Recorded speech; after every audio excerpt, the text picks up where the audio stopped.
Kayla, what does your dad mean to you, particularly in a year like this where your life has changed so much? And I know you probably used to coach you and things like that, but now going from college basketball to WNBA and things like that. Yeah, it's been. I feel like I was just that young girl. He was my first ever basketball coach, and a lot of these moments I've been able to share with him and enjoy with him. And he's just been somebody that's been a rock for me. He's as competitive and as fiery as I am. My dad isn't that way. He's just very chill, very relaxed. It was never you have to do this or you have to do that. He was just a very supportive dad and whatever I wanted to do. So that's something I've been forever grateful for. And, he didn't really miss many of my games in college.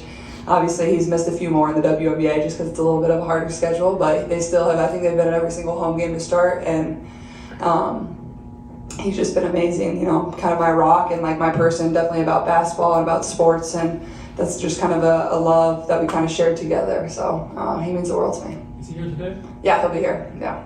We'll go Christie and then we'll go Matt in the front. Clark and Christie Sides on USA Today. Hi. You are obviously discussed as much as anyone in the country right now, and you're 22 years old. And I know you've discussed this before about how you handle it, how you compartmentalize. But I think there's so many people out there that just see this and see the constant conversation and wonder, how does someone who is so young and thrown into this, deal with it? And I'm sure that as far as the mental health piece of it as well, there's a lot of young people out there dealing with all kinds of stuff. I'm just curious your thoughts. Thanks. Yeah, I think it's definitely difficult. I feel like I've had to grow up pretty fast. I'm only 22 years old. I feel younger than that at times, and I'm trying to navigate moving to a new city by myself. I'm trying to navigate, playing in a new league on top of everything else that has come with it. And, obviously I've been given a lot of amazing things in my life, and that comes great responsibility. So it's never anything I shy away from. But, I think, mental health is very important. And I think it's something that a lot of people in our country struggle with, especially young individuals. And, I think the biggest thing is don't be afraid to ask for help. I can't accomplish everything in my life. I'm not afraid to ask for help and tell people, today's just not my day, and that's okay. Not every day has to be perfect, and there's people around you that are always going to support you and be there for you. And I think especially as a professional athlete, and obviously as a college athlete too, those are resources that are very important and should be accessible for all athletes, no matter what level you're playing on. It was something we had at the University of Iowa. It was something we have here, is you have access to those professionals that are, certified in those areas and are there for you. We would travel with one. We had somebody accessible at all times. And I think when you're in the spotlight and people are seeing your every move, it can be taxing. So having that resource is very important. And I think it's something that, more people should, feel comfortable feeling that way and talking to somebody. And I think it's just, a healthy thing. We go Matt, then we go Michael second row. Hi, Caitlin. Saw you getting enough shots after the last game. How many times have you done that after the game on the main court, and why that Thursday? Yeah, well, I usually don't do it on the main court, and I don't know. Sometimes it's just fun to get back out there and keep shooting. I love working out. It's something I enjoy doing, and kind of clears your mind. And you can think about the game as you're shooting, and we had the next day off, so it's a little easier to work out a little bit harder after the game when you do that. But yeah, I enjoy it. I love it. I didn't know everybody was going to be there watching, but hey, it's all good. Go Michael in the second row. Hey, Caitlin, I'm here from Toronto, and people are getting pretty excited about the WNBA coming up there. But I want to ask you, what has been maybe more challenging for you? Maybe some of the off-court conversation you keep finding yourself in, or having multiple games in a season where you had high turnover numbers or single-digit scoring, which I'm guessing hasn't happened in a long time. So which has been maybe more I don't think there's a difficulty thing. I think it's navigating professional life. I think it's something that's new for myself. I don't, I think it's an adjustment for me to be able to wipe one game and move on to the next, whether it's a great game or whether it's a game where you have 10 turnovers. I think I'm such a perfectionist, and you want to be perfect in every area. But when you're playing at the highest level, we're playing 40 games, I think we played 7 games in 12 days. You don't have time to sit there and sulk about what had just happened to you, or, whatever is happening. You got to be able to, let it go, learn from it, and be able to move on. But for somebody like me, that can be really hard at times, because, you you want it to be perfect and you feel like you're just inches away from maybe making a couple more shots or taking care of the ball a little bit better or playing great defense. So I think that's kind of been, one of the biggest things for me is just my ability to move on, and that's something I'll learn as I, progress through my career. I think last one, we got time for Scott. What did it mean to have that family here? As you're building roots here, that's maybe one of your first connections with the city. Yeah, it's really cool, and obviously, like, I had met them earlier in the week at the Habitat for Humanity thing with group 1001, and it was funny. Like, we were just shooting on the hoop, and like they're like, oh, I was like, have you ever been to a Fever game? They're like, no, like, and I'm like, Ryan was like standing over there. I'm like, well, we'll go ask him, and they like sprinted over there. I put it on him. I'm like, yeah, just go ask him. He's got plenty of tickets. So, and the kids were like, can we come? Oh my God! And it just worked out well. Where like it was one of the girls' birthdays. She's turning 9 today, and this is her first game. I believe they'll be courtside. Yeah, so they're our guests of the game, and it just worked out well. I'm sure they didn't sleep last night. They have about more energy than probably anybody in the building, so it's cool. I think it just shows like the impact that you can have on the younger generation, the older generation, but even just like people in your community. Like, this is a memory that family will get to share for forever, and for me, like, that's super cool. That means, so much more than, me getting to suit up and play tonight. Like, that impact that's going to have on that family and those memories that they're going to share for the rest of their life is pretty incredible. Then from a basketball standpoint, sometimes it feels like the offensively ball gets stuck. Maybe you guys have a difficult time getting into maybe that second action, and then there's 5 seconds on the shot clock. Yeah. In what ways does that need to be corrected? Yeah, I think a lot of times late game we can struggle with that too. The ball gets just a little sticky, or our spacing isn't as good, or we don't really know exactly what we're running. So I think it's just moving it a little faster. Like, it's a 24-second shot clock. When you're crossing half court, it's about 18. So you have 18 seconds to figure it out. So there's not much time to really, mess around. So I think we can just move with a little bit more purpose, and like, you catch the ball, you're either going to drive, you're going to pass, or you're going to shoot. And I think we just make those decisions a little bit faster overall. For you, Christie, when you look at Angel Reese's game, how much has it developed over since the last time you played her, and how has she gotten better throughout the WNBA? Yeah, she is. She's improved since her first game that we saw, the first exhibition game. She's just got a gift. I mean, she can just get that back. She just has a gift and nose for the ball, and she's finishing better around the rim. Go over there to Christine. Christine, if you want to go ahead, if we can't get the mic over there. Okay, voice can be loud, but I'll wait. Thank you. Christy, good to see you again. Since we saw you in Washington, it looks like in fact, it's undeniable, you've gotten Aaliyah Boston going in a way that I know you've wanted to do all season. What has been the key to that, and how important is it to your team? Yeah, she's, she's so hard on herself. And so she's just been so disappointed in herself, and we've tried to, show her the good things that she's doing, but it was just going to take her getting some confidence, having a good game. And I left her in that Connecticut game and told her, look, this is the game. Like, I want you to do what you can and try to build that confidence. And then she's just been more businesslike, more focused the last week, and it's really paying off. Go Zion front row.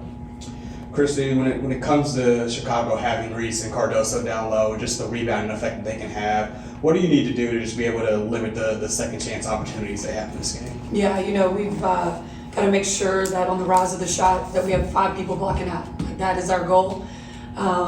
Also with that comes, they had a lot of easy baskets off us allowing so much dribble penetration in the last game.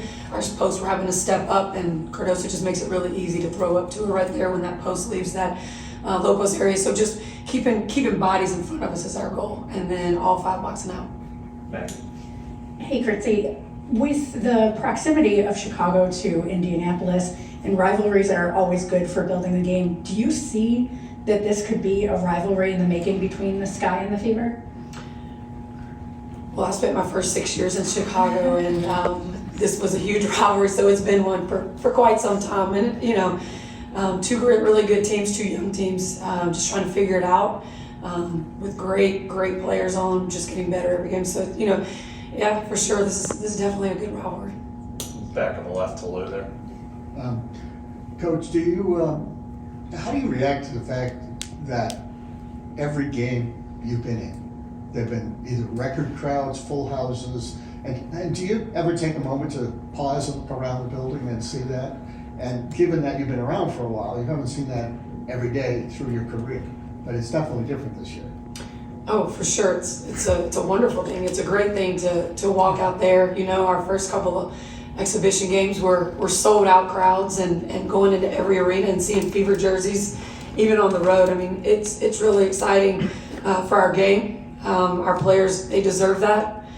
And no, I didn't see that early, but you know what these younger players are doing, and the veteran players that have done a great job building this league, and what, you know, the excitement that's in it, that's for it right now. It's a fun time to be here. Kyle in the front left.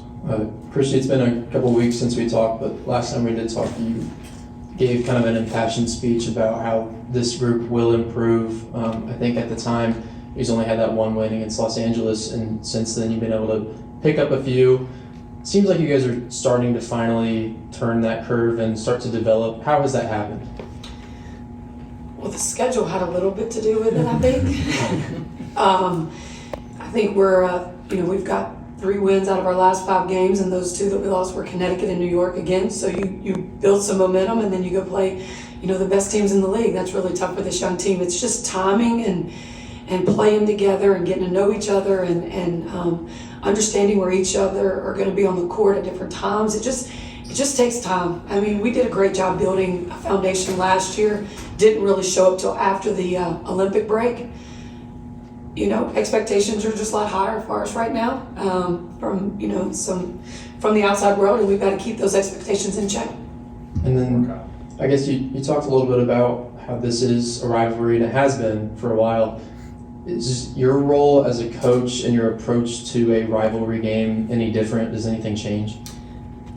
Absolutely not. I mean, it is about the Indiana Fever. We have to keep getting better, and that's my message. That was my message every night. Like, it is us trying to get better defensively, getting stops, us trying to get better executing on the offensive end, taking care of the basketball, finishing possessions, finishing games.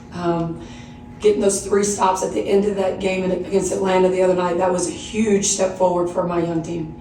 So, you know, just finding ways to get those wins, and, you know, the success will come if you just keep building that togetherness of your team and just keep getting better.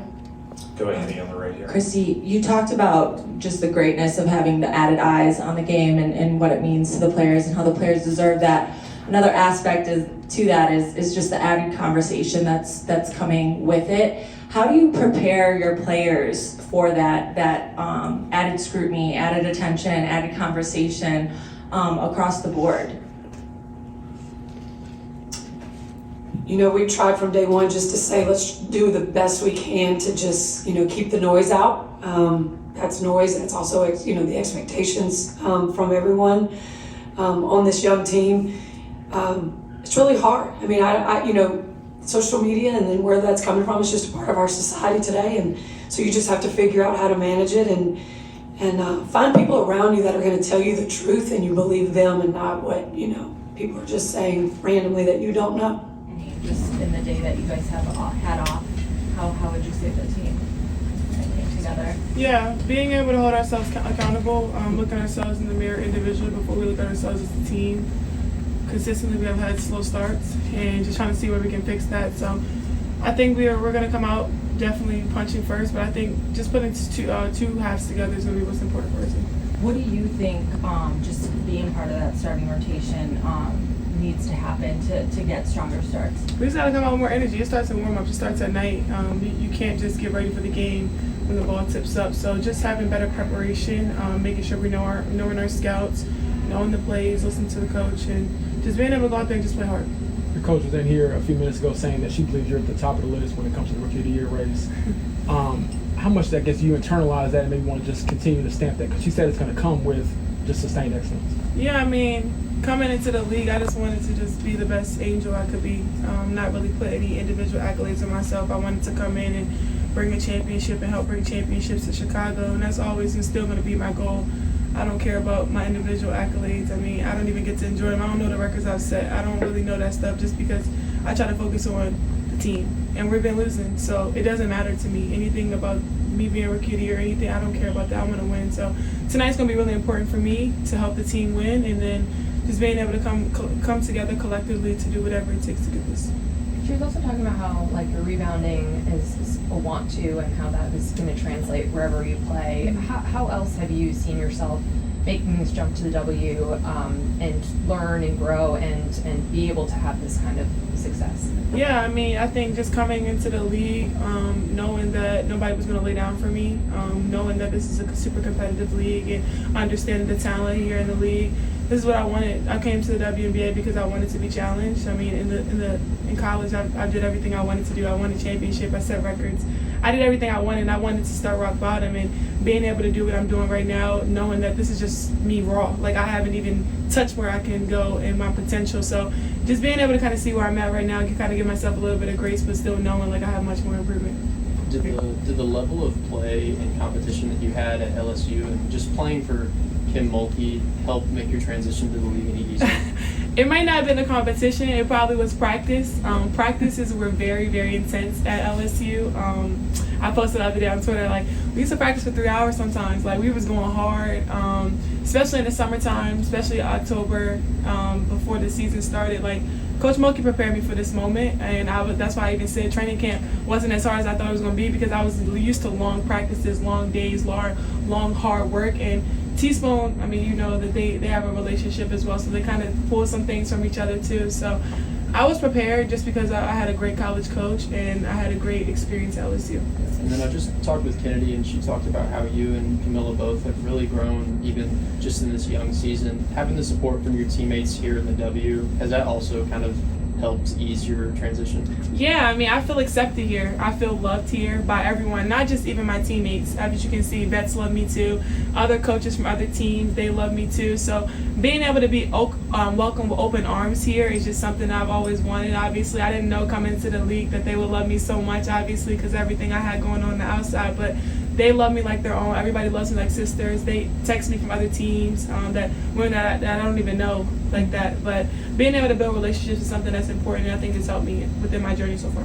We know you're wearing the Joker shoes tonight that Marvin customized for you. What was the decision behind him creating those custom shoes for you for this game? Yeah, I mean, I let Marvin do whatever. He drops the shoes off at 10 o'clock the day before we leave. So he brings the shoes to me, and I just like, all right, I'll wear these. Did he throw out the idea with the Joker shoes? I saw him when I got them. I didn't know what.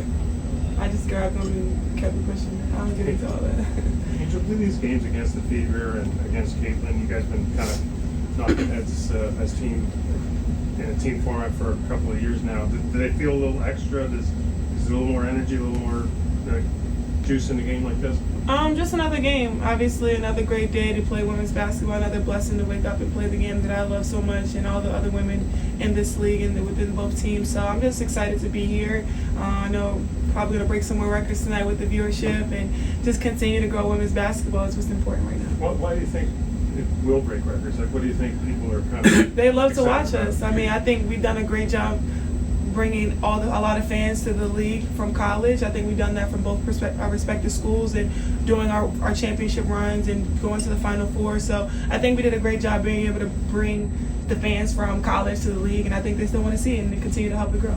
Angel, do you think that sometimes your confidence is misunderstood or taken for something else when it's really just confidence? I mean, people are going to think what they want to think about me. I think I am super confident in who I am. I'm unapologetically me, and I'm going to continue to stand on who I am, if you like it or not. And I think that's why a lot of people do love me, because I do say things that people don't want to say or are scared to say. And I know I have a platform and a voice that a lot of people do listen to. So if I wake up one day and say, oh, I'm not going to say this because this person's going to think that little girl that's looking to the right is looking at me like, Angel, I need you to say this for me. So that's kind of my mindset every single day. I kind of try to think positive about everything, because everybody's not going to love me. I think you don't see a lot of rookies in this league, or any league really, as outspoken or as confident as you.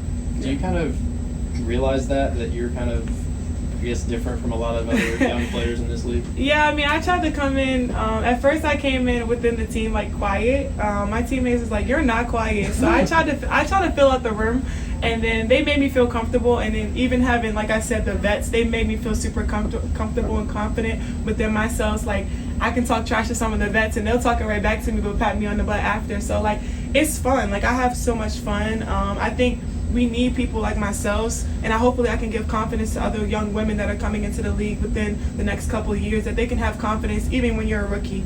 I think the vets respect that. They don't want you to sit and back down or feel like feel sorry for yourselves. I think they love that you're coming in and being super confident, but also still respecting them. I respect all the vets in this league and everything that they've done within these years, and this is what they deserve for a really long time. But hopefully I can give confidence to other young women that are coming into the league within the next couple of years. We have time for a few more. You talked about using your platform. When did you sort of accept that and embrace that? Because you are still young, you're learning yourself.